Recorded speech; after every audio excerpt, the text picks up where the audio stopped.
But we know in terms of going back to hiring, it's not your best friends typically that are going to set you up with career opportunities. It's weak ties, right?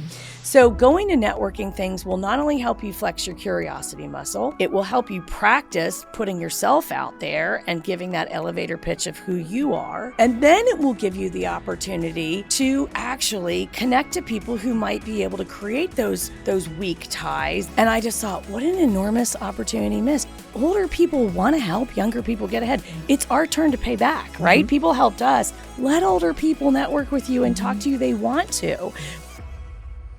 Welcome to the She Believed She Could podcast. I'm your host, Allison Walsh. Since 2020, this show has inspired thousands of women around the world to believe in themselves and take bold action toward the lives they're meant to live. Each episode brings you powerful conversations and practical strategies to strengthen your mindset, build your confidence and brand, grow your business, and protect your well-being, all while spotlighting stories of women who are making a difference and changing the world in their own way. I am so glad you're here. Now let's get to work.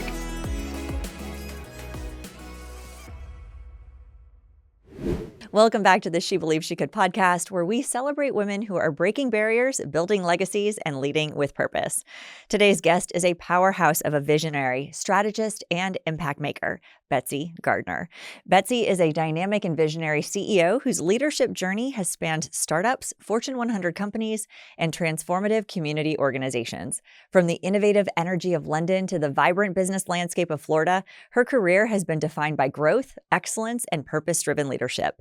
She's collaborated with some of the most influential leaders in business and government, helping drive forward major initiatives around gender board diversity. Her track record in the pharmaceutical industry speaks for itself, where she led a senior HIV market and delivered record-breaking results.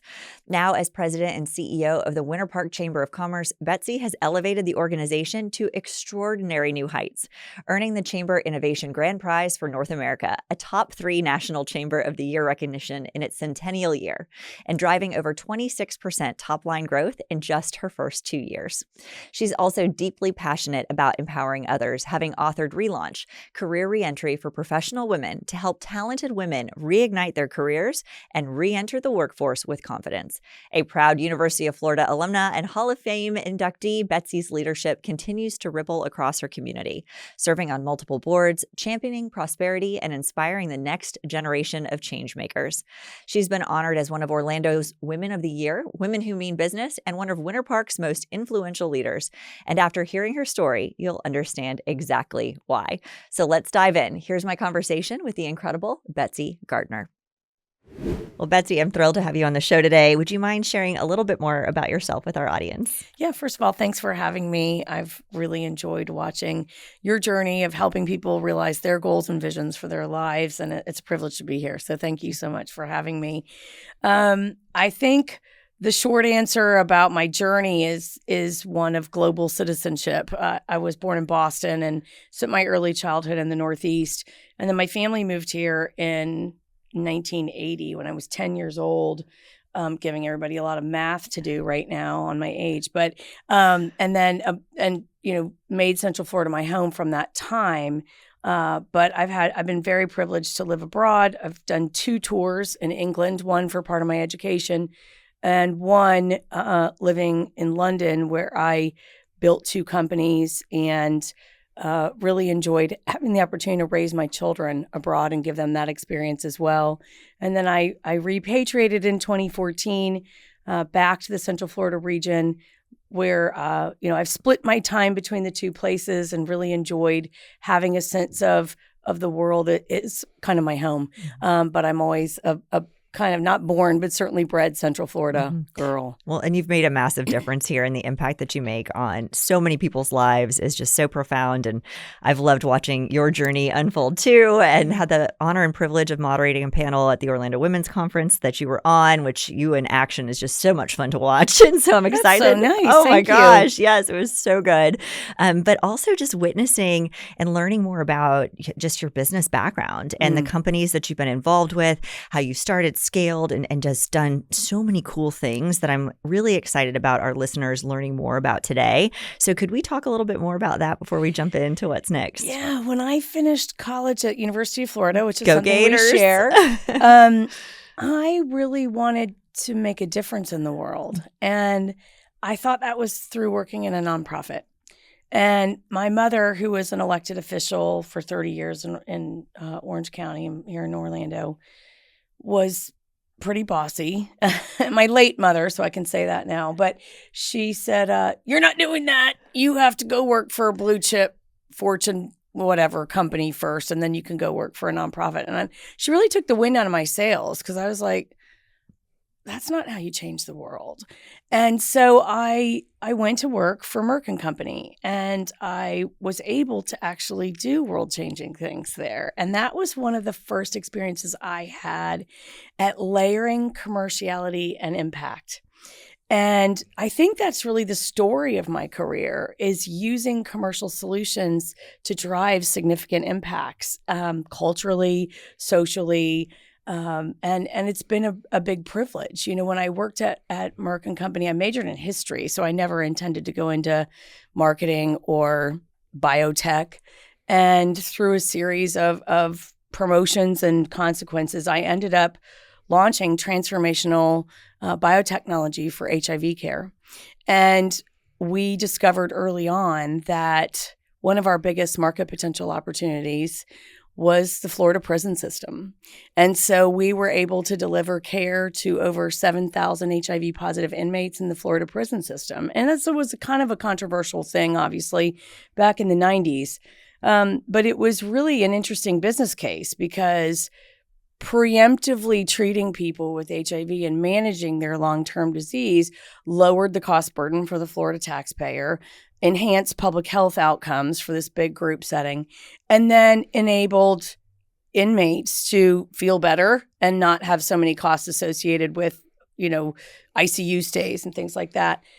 But it was a really meaningful experience because I actually got to know the inmates and be with people who were convicted felons who were actually scared.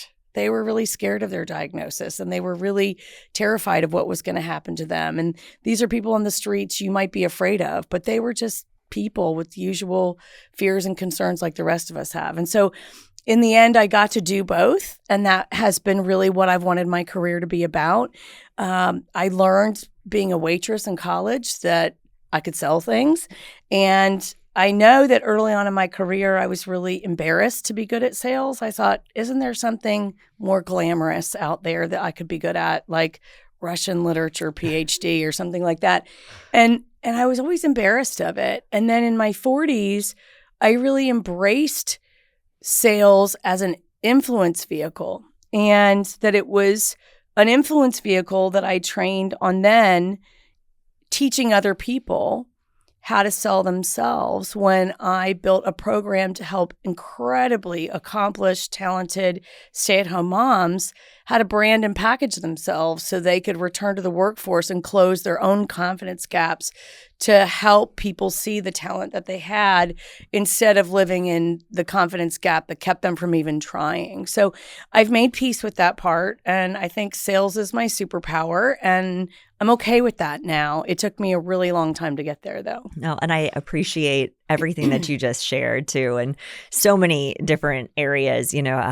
Learning how to sell is quite possibly one of the most valuable skill sets that people can do and learn, because no matter what you're doing, no matter what industry you're in, you're selling yourself. Ultimately, whether you're an entrepreneur and you're trying to, sell what it is that you're doing, what you're selling, what you've created, or you're in business, working for somebody else, and you're trying to navigate your upward trajectory, earn more, do more, be more within those roles. When you learn those skills, even if you're not a frontline salesperson, they will serve you for the rest of your life. Well, we all have to influence internally and externally. Mm-hmm. And what I find interesting is we work with a lot of local universities, and I'm always shocked to learn that selling skills are not part of an MBA curriculum traditionally. Mm-hmm. And I'm thinking, isn't revenue essential to business operations? And I find it so interesting. People have a tendency to think you're a born salesperson. And I've seen many cases of that being true.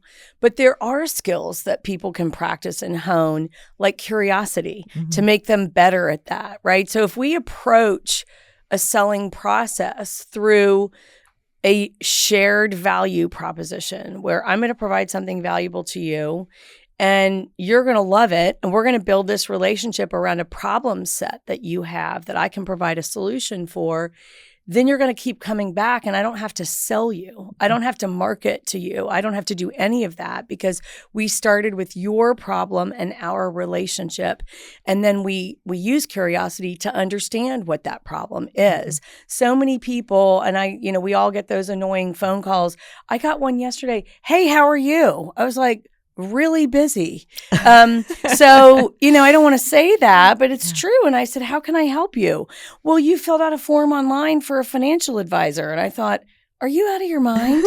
There's no way I would ever pick a financial advisor based on filling out a form and talking to somebody on an unsolicited phone call in the middle of my very busy day. So to me, that's a miss. I don't know who trained that person how to do that, but they really need to revise those policies and practices. So I just think that everyone can kind of build up their selling skills like muscles at the gym. And whether you're born to do it or not, you can still get better at it. And we all need to be better at it. And I just find it's always interesting that it's a piece of the curriculum that isn't there. It's part of the training that young people aren't coming to the table with now. And all kinds of ages of people don't have it. Great opportunity for people like you and me. But these are skills we need to have moving into the AI revolution too. 100%. And I also love that your career started with you thinking that you couldn't make a difference in a for-profit industry, yet you were able to. And I resonate with that so deeply. I started a nonprofit too, right? So that was like where I wanted to be. Then I went to law school thinking I wanted to fight the insurance companies because so many people that we were serving were getting denied access to care. Ultimately landed in a business development role, never thinking that I would be in the for-profit space. But I had a great founder that I was reporting up to that said, you can do well in this world by doing good. Yep. And I found my lane it was business development sales in healthcare. I'm like, my job is literally to connect people with the services and the people that are going to save their lives. Yeah. And I found so much purpose in that. And so for those that are listening that are maybe thinking like, first of all, sales is a dirty word. It's not, right? It is a very, very valuable skill. Influence is not a dirty word. Exactly. And it's the same thing. It is, but you can find your path and do really good in this world depending on the organization and business that you align with, which is just so incredible. And I love the career reentry program because there's so many women that do take a pause, right? Or they're in this stage of reinvention. And I mean, I'm in my 40s and I look at life and I'm like, I'm ready for a reset, which I did, right? Like I completely changed my life about a year and a half ago intentionally because I wanted something different, but that's scary. And there is that confidence gap that comes with saying like, am I good enough? Have I kept up with the skills that, the up and comers already have? So what are some of the things that you found to be really valuable for the women that you've served? One story changed everything for me, and it can do the same for you too.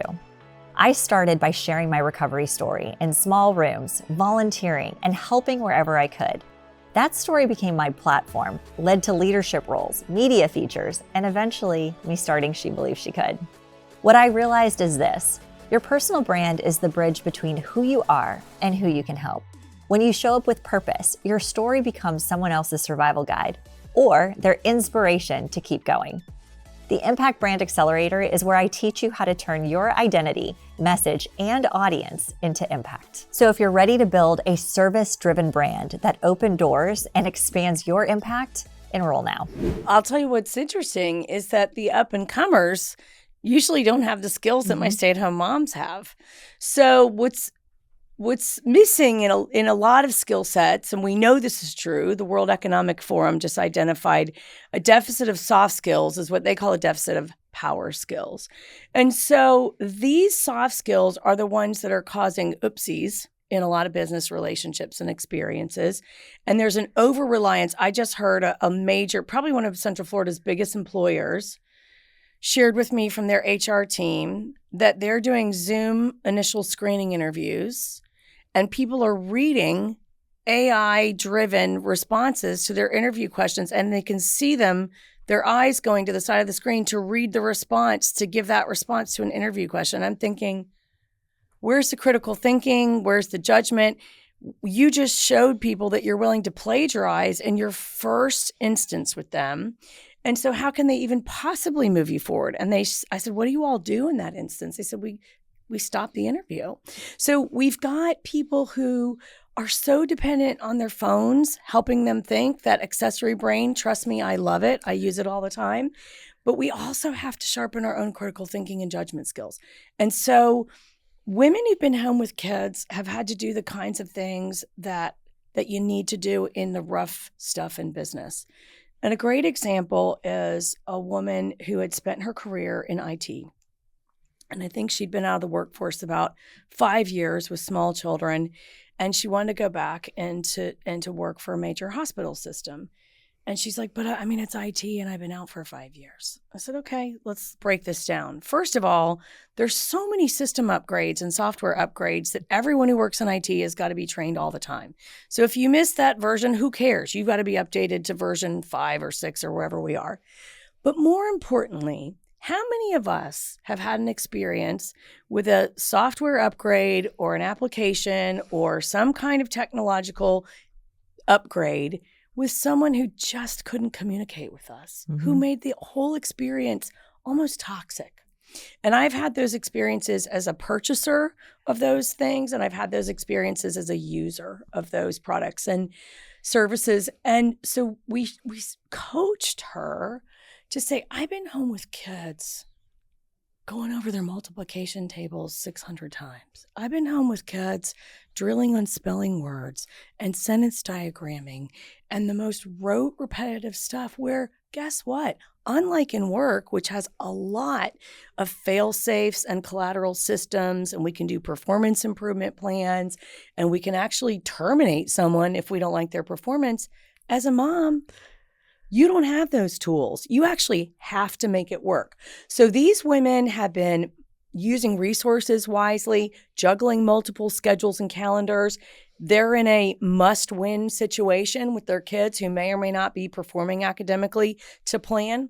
And these are the kind of women that can bring patience, curiosity, and empathy to the workplace. So we actually train them to take control of the interview. And we know that someone's going to look at a gap in their career and be like, should I be worried about this? So we actually train them to be ready for that question. And so when they get that question, oh, you seem like a really nice lady, and it seems like you were successful 5 years ago, or for me, it was 13 years. I took a 13-year career gap. And, but this is IT. And you kind of have to keep up. And so we asked her to flip the conversation and ask the recruiter, let me ask you this question. When you all are onboarding new software system-wide, how is that experience getting surveyed? What's the internal customer journey for how well your IT team is doing that? Because I've been a mom at home doing the same thing over and over and over again with difficult stakeholders. And I think that's the skill set that you may need here. So starting with their problem, which is typically our IT people are maybe not the best communicators. They're maybe not the best verbal people because they're gifted in numerical things. But when that journey goes wrong, there's an enormous loss of efficiency, trust in the organization, culture, esprit de corps. All those things suffer when you have a bad onboarding. So of course she got the job and she's been promoted a bunch of times. But that's the basis of what we do is we help them understand their personal brand. We help them understand the soft skill acquisition that happened while they're home, which made them more relatable and more competitive rather than less. And we're seeing these soft skills deficits in recent college graduates, which is why we get data like 58% of hiring managers want no part of hiring from the recent college graduate cohort, which is really scary. And so recent college graduates should be thinking about what are the soft skills I need to brush up on to be competitive. It's not, can I run Adobe Suite? Can I code? Of course, people can do all that, or they can watch a YouTube video to teach themselves how to do that. You can't watch a YouTube video to work on your presence and your how do you inspire trust and how do you exercise a good judgment muscle. Yeah, well, all very important skills that I want to get into even further because I know you're writing a book, but curious too. I mean, I was in a position, my last position before leaving corporate, it was a rapid hyper-growth startup. I hired 170 people in 18 months for that outreach team. That just hurts my head. And that gives me HR hives just hearing that. Okay. And I interviewed all of them. And so, and to get to 170. How did you even have time to see your family doing that? That's crazy. Crazy sprint. I had 10 go-to-market recruiters that did, at least the initial screening, but if they landed with me, it was between them and a few other candidates at that point. So what advice do you have? Obviously, learn the soft skills, but where do they learn the soft skills that are so important? Because we do have a lot of younger listeners that are ambitious young women that are striving for their goals that do tune into this too. So I want to make sure that they know where to go and what to turn to. So my biggest piece of advice for young people is say yes to everything, right? So that means go to that free networking breakfast, which they can do at my organization at the Winter Park Chamber of Commerce once a month. You can come to an event called Good Morning Winter Park, and you can network with new people for free. Now, what we see typically is that young people are worried about networking because of social media, because the social media platform, it's not cool to tag somebody or it's not cool to be transactional with somebody on social media. So they think that's the rules of the game for real life. Well, in business, we all have to rely on each other. And, I'm a very vote the relationship, not the task kind of person, right? So for the people I'm in relationship with, I'll do whatever you need me to do, even if I don't think it's going to benefit me today, this month, this year, don't care. And so I will do it because that's my relationship. I think for people to show up to networking things and flex that muscle of walking up to a stranger and saying, is this your first time here? Have you been to one of these before? What are your tips for getting the most out of this? Where did you grow up? How did you end up living here? What are your goals for this year? Just asking 5 questions to become warmer in a connection with someone. What we know in terms of going back to hiring, it's not your best friends typically that are going to set you up with career opportunities. It's weak ties, right? So going to networking things will not only help you flex your curiosity muscle, it will help you practice putting yourself out there and giving that elevator pitch of who you are. And then it will give you the opportunity to actually connect to people who might be able to create those weak ties that connect you. You and I both go through this. I'll be at a breakfast in the morning and be like, oh, Betsy, we're really looking for Allison Walsh. We're really looking for somebody with Allison's whole background. But we don't know that person's name is Allison Walsh. And then I come meet you later on at the podcast. I'm like, oh, Allison, somebody's looking for what you do. We both hook those things up all day long. If a younger person particularly has done a great job of letting everybody know how to file you, then when that file is being requisitioned, I can be like, oh, you need to call Allison for that. Exactly. So I think that's really all it's about. What is it? And we also talk about your branding sandwich. How do you, so in my class, I teach, you could have a sandwich with white bread and ham on it.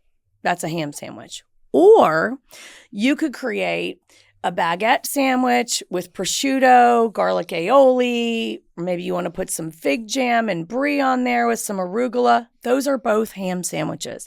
How do we put the unlikely ingredients in that sandwich of your brand that makes it a sexy ham sandwich, right? And that's where I would take a combination of hard skills like Adobe Suite or marketing or coding or I'm a lawyer, whatever that is, and then show everybody what makes you different, which is usually going to come through the soft skill piece, right? This is how I've exercised good judgment. This is how I build trust with my stakeholders. This is how I communicate. Here's what you can expect when you work with me. Those are things that I think if you can answer those questions about yourself, you're going to do a great job branding yourself in those moments. Well, we love talking about branding around here. So thank you so much for steering the conversation that way. I really appreciate it. I know those listening do as well. And networking is so important. I mean, I think if people can be very intentional about going out into the market, finding opportunities where there's people in the room that are doing the things that they've wanted to do or they want to do in their future, they're going to learn so much. And also entering into those conversations, not with it just being about me, what I can get out of it, but also how can I serve? How can I show up? How can I be supportive of the other people in the room? Give first, get later. Exactly. I'll share 2 recent experiences that I've had with younger people to kind of frame how they might do this. Now, first of all, I was asked to give a talk at my children's prep school on networking. And I told my son, hey, I'm going to be speaking over at your school on networking. And he goes, oh, Mom, all you're going to do is scare those people. You're just going to give them one more reminder of what they need to do to get ready for college, and they're already stressed out. And I was like, oh, God, I don't want to come off like that. Can't wait. Yeah. Don't you love being a parent? It's just such a humbling moment. So I said, okay, coach me. How can I make this not that? And he said, Mom, first you have to make sure that they know why anybody like you would want to spend time with them. And I was like, what a great thing to remind me, right? So, I love being around younger people because I want to be relevant to them. I don't want to be only marketing to 55-year-old white ladies, right? I want to be marketing to lots of different types of people. So I love being around young people. They're quick with technology. They think differently from me. They're on the cutting edge. They're really good at keeping up, and I love being around them. So I had to make this business case for why anyone older would want to network with young people. So if you're a young listener, older people want to hear from you. So you have a right to be in those networking environments, number one. Number two, I think it's important that that they show up, right? And I think showing up is 90% of it. But I'll give you some examples. I was in an organization at University of Florida called Florida Blue Key. And my brother was in it, and then my niece is in it. And she was the associate producer of Gator Growl a couple years ago, which is the big homecoming celebration at UF. So my brother and my brother is a very senior business leader nationally and can make a lot of things happen for people. And my brother and I went up for her cocktail party to kick off homecoming to support her. And we were with these young collegians who never asked us a single question about us. They spent the whole time telling us how important they were on campus. And it broke my heart because I'm like, do you have any idea the people we could introduce you to and get you in a conversation for an internship or something? But you never even asked us what we do. Mm-hmm.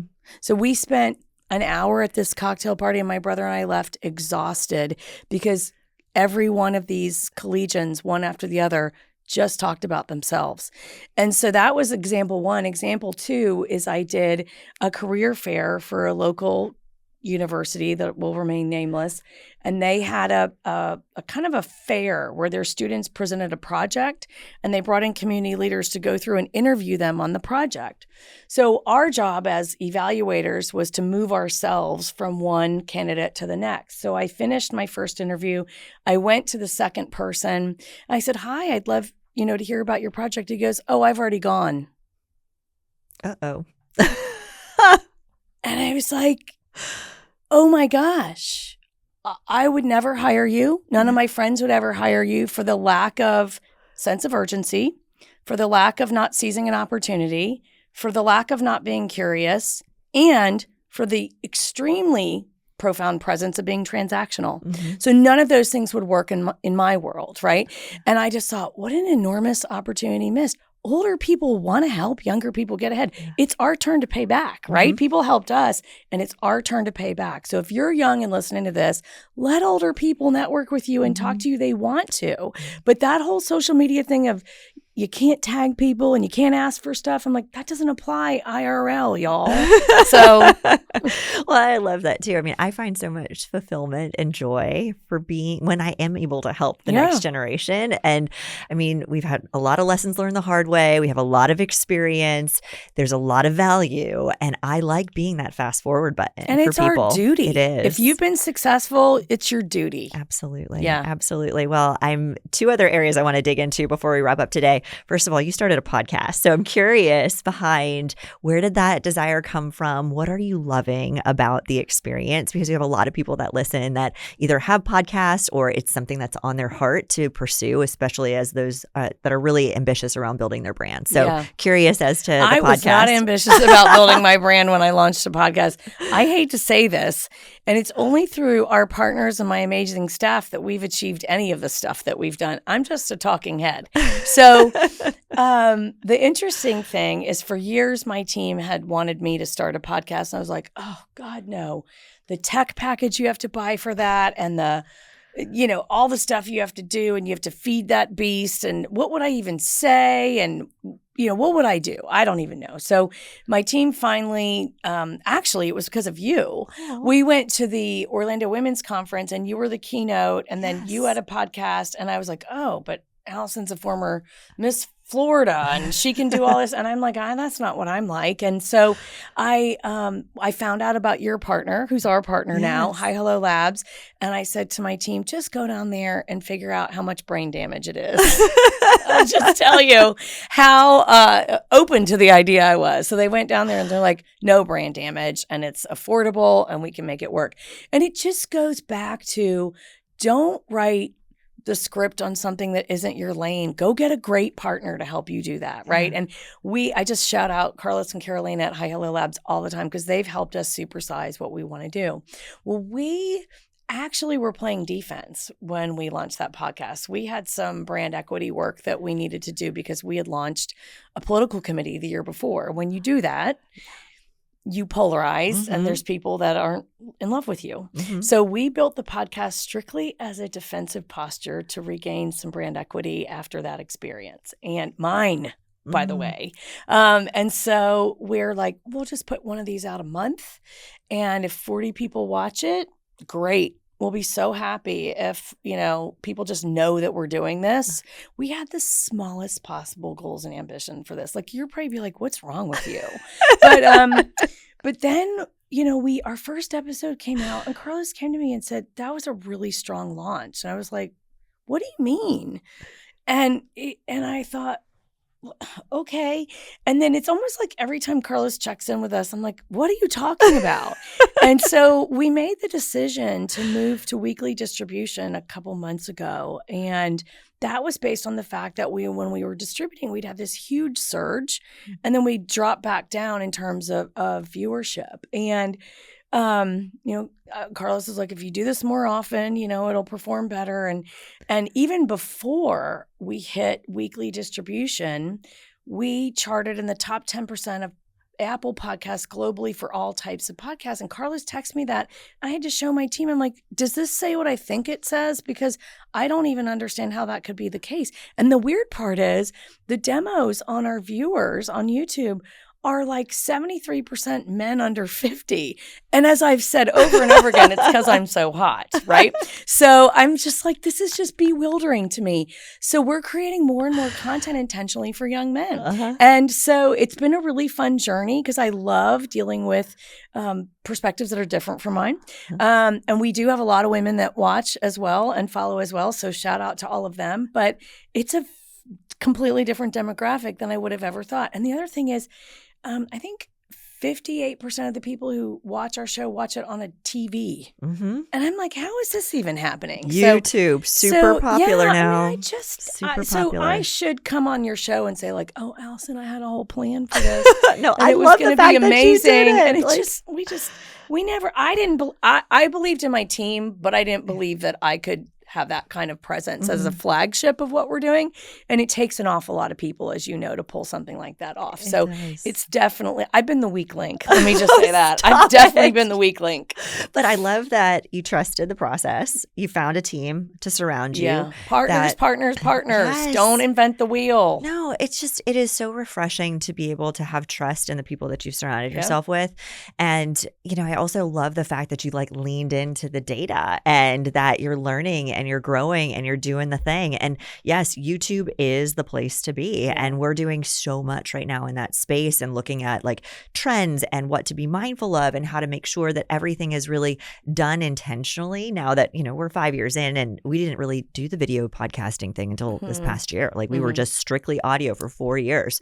I wish I would have done video earlier. So you started in the right place and space. I figured it out the hard way. Honestly, it's just, Oh, but great content and love the evolution. But you're in the process of writing a book. Yes. And you've got some really core principles that are a part of that I know we want to spend a little bit of time on before we wrap up today. So I'll let you take it from here. Yeah, my book is called Human in the Room, and it's about how we can show up with a presence, and you're kind of a masterclass in that, right?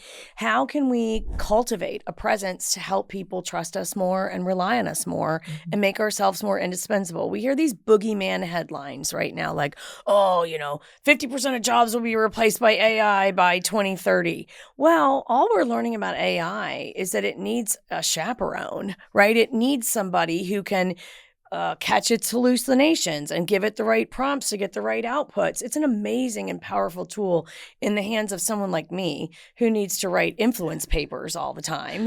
I love it. But I know that I've got to massage and train and guide it so that I can get exactly what I need. It definitely shortens the time to completion for a lot of those types of tasks for me.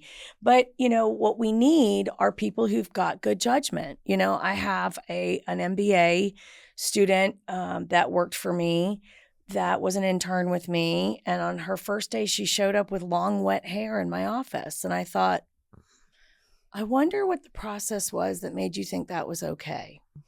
And, I think we hear so much in younger cohorts about just be your authentic self. But that's actually a trap, because if you want to just let all that fly, you're going to have serious consequences for that, where people don't trust you. Mm-hmm. Yes, the Wall Street Journal says you can wear pajamas and crop tops to the office. I was like, well, not mine, but maybe somebody else's. But do you really think you're going to be taken seriously at promotion time if you're showing up in pajamas to the office?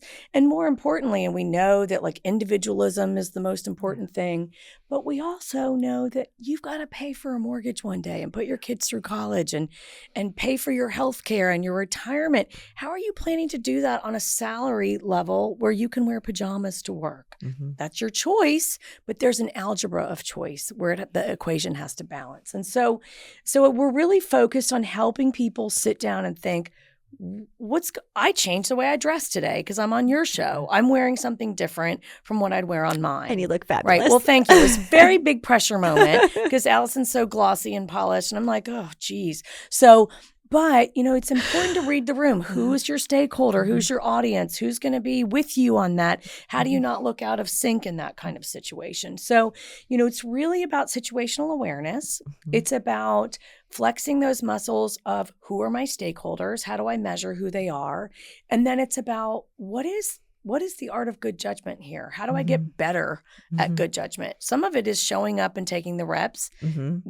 Networking, showing up to work experience, but even young people can get better with tools. And my book actually has in each chapter a self-assessment tool to begin each chapter to say, where are you on this, right? Because you might be a master practitioner or you might need more help. And so helping that user to understand, A, they should be thinking about this, B, they should be assessing where they are, and C, they should be following practical strategies for improving that so that you get to be the person that uses AI instead of being replaced by AI. Mm-hmm. So it's around building trust with stakeholders, having a presence that does that, and then exercising the kind of judgment that goes way beyond machines. I love this. When does this come out? So I'm finishing my draft right now, so it'll be at the pace of the publisher. Oh, but yeah, I'll be done with my draft in November. So yeah. How have you loved the book writing process? I felt like an imposter starting my podcast. I felt like an imposter writing a book, and I almost it's almost done, and I didn't even tell anybody I was doing it for a long time because I thought they're going to be like, "What in the world do you have to say?" So I actually wrote an article on LinkedIn. This is probably controversial, but our football coach, Billy Napier, got fired last week. And I wrote an article on LinkedIn about those 3 things that Billy Napier didn't get right as a football coach. Mm-hmm. And it was the first time that I kind of let my little baby bird out there for people to see kind of what I was focused on. And again, it was really weird because all these men read my article and they're like, I'd never thought about that, but you're completely right. Billy Napier showed up to our kind of country clubby state, insisting on wearing a black hoodie when our colors are orange and blue. And I was like, you didn't like that hoodie, did you? Mm-hmm. And these men were like, I didn't like the hoodie. And the hoodie signals, I don't need to do things your way. Right. I'm not going to be accountable to you. I'm not going to respect your traditions or your process. I'm going to just be me, my authentic me, which is the trap, right? So then he exercises poor judgment. He's got poor offensive numbers, and he continues to call his own plays instead of bringing in a play caller, even after the boosters and the athletic director said, you need to get a play caller in here. Nope, I'm not doing it. So there's the failure in judgment, right? And ultimately what happens is the severing of trust between the football coach and a multi-million-dollar football program, right? So what does a hoodie have to do with a football coach? And what is your hoodie doing for you or not doing for you, right? And so if you want to check out that article, it's on my LinkedIn. I'd love for you to link in with me. But it was the first time I put it out there. And when people said, that was a really interesting take, I'm like, oh, maybe I'm not going to get trolled online. I'm so excited. But it's so transferable. And it just goes to show you how these principles really do matter, regardless of the industry, space, place that you're operating in. And I also am hearing just a lot of like EQ principles as well, which to me is one of the most valuable things that you can do is really invest in those EQ skills. So this is exciting. And we will be following your journey. We love a good book launch around here. Okay. So we've got a lot of authors that listen to this show. We've had multiple USA Today bestsellers that have been on the show, that have been clients of mine over the years, that we love a good book launch. So we're just planting the seeds right now, everybody that's listening, that we are going to be massively supporting Betsy in this journey that she is on. So I appreciate it. It is the coolest process. It's also all the feels too, right? Like nerve-wracking, all the imposter syndrome. Launch week is like a whole other set of emotions that come with that, but it's also such an honor. And, 1% of people that want to write a book actually write a book. Oh, and yay! So, I'm a 1%. I'm so excited. The 1% Club. Love I that love for it. you. Okay, So, thank you for that. Absolutely. Two last questions for you. What does confidence mean to you? I think it's about self-belief, which has been a really hard journey for me. But I don't love the wrinkles around my eyes, but I love being 55. Like, I love this age. And I really feel like my real authentic life started when I was 45. So if you're young and struggling, like, just hang on, because it gets so much better. And everything falls and, whatever. And you can't fit in clothes that are cute anymore. If you're Allison, but not me. But, it's the building up the equity in yourself, right? And you've actually taken the reps and you can prove it to yourself that you can stand in the rain, withstand the storm, you can regroup. There's U-turns in life you can take. I've had to take plenty of them. And, you build this equity in yourself that you then get to go trade. I don't think it's about, with respect, I don't think it's about the Wonder Woman pose and faking it till you make it. I'm a big data and deliverables person. And it was only until I could see literally my resume with the wins on it. And I tell my clients, go read your LinkedIn. That really happened. That's really you. And over time, you get to stack up all this stuff and you're like, oh my gosh, I did that. And I wasted my 20s and 30s feeling like an imposter too much. And I would say I don't do it as much now as I used to. It's still a little devil that sits on my shoulder every now and then. But I think confidence is just about sort of knowing that you got to try.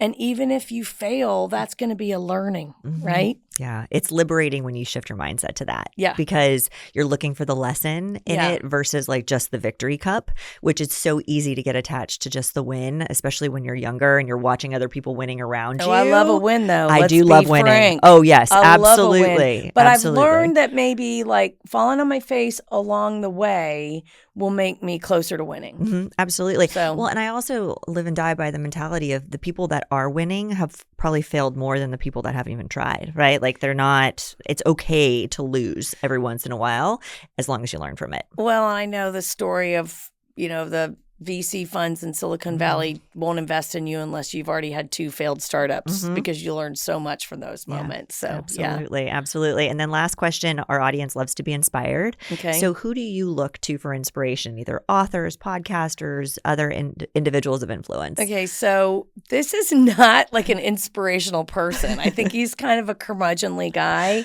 but I have a lot of male mentors and I purposely, I have a personal board of directors. And if you don't have one of those, you need to get one. Preach. I love and that.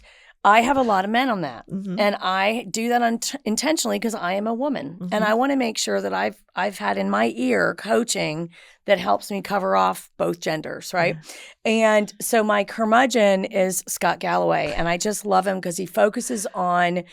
I really love that he's a business guy and he's a brand guy and a marketing expert. But what I also love is he is really tuned in to what's going on in our culture for the crisis for young men, which actually has consequences for women, that crisis. And then I also love that he is really understanding the fraying of our cultural fabric, that there is this crisis of loneliness that's going to be showing up in ways none of us want it to in business, and that there's a war on the young. They can't afford homes. We've had equity leak from younger generations to older generations. And I really love that he's exploring these things because I think what's going on right now with young people just means these are going to be the problems of our culture in 20 years when they age in to the age of majority. So I really love Scott Galloway, and I really love Ed Elson, the young man that he partners with, who's in his 20s, and I think he's really smart to do that. I think there's a time when someone who is a multi-gazillionaire could do whatever he wants, Scott Galloway guy, would allow a 25-year-old to even be near his brand. You'd be like, what's wrong with that guy? And I think he's really smart to keep young voices close to him. And I love the work that he's doing. Yeah, relevance. Yeah. Right? So he's got multiple podcasts, but I follow Prof G podcast, and then I follow Prof G Markets, and I follow Raging Moderates, which is a podcast he does with Jessica Tarlov. Love that. Well, I'm sure that you have a lot of new fans that are tuning into Thank us you. today. So where should they find you and follow you? So the best place to find me is on LinkedIn, and I don't mind a LinkedIn message. I know some people do. I don't mind at all. I'd love for you to follow me on LinkedIn. And I also have a website with a lot more information about me called betsygardner.com. Perfect. Well, thank you so much for being on the show today. Thanks for having me, Allison.